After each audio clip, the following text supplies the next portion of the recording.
Okay, what's going on, guys? So the very first step that you need to take in order to be an Amazon seller is to open up these accounts. Now it's very simple. I've left a document down below with all the information and the links. Just click on those and you'll be redirected straight to the web pages. All you will need to do is sign up to each of these accounts. So with an email address and create a password, it might ask you some personal information like your home address, etc. But you will need to sign up to all of these. So I'll run through them all very quickly. The first one is Alibaba.com. That is a website that we use in order to find suppliers. The second one is dhgate.com. Once again, that is another website that we use in order to find suppliers. Fiverr, number 3, Fiverr.com with 2 R's. That is a website that we use in order to find people that can design logos for us, create packaging, personal branding, anything that you can, any sort of information that you need or designed on the web, you can find that on Fiverr.com.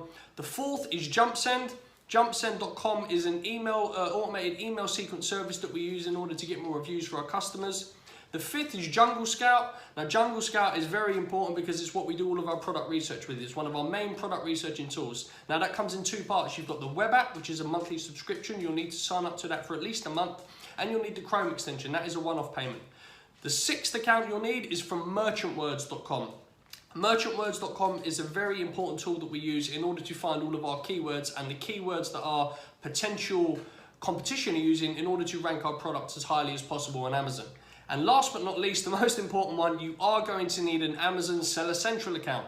Now, I'm going to cover that in that very next video that we'll be doing. It will be showing you exactly how to set up your Seller Central account. But once you've got all of these accounts and you are ready to go, we'll move on to the next video.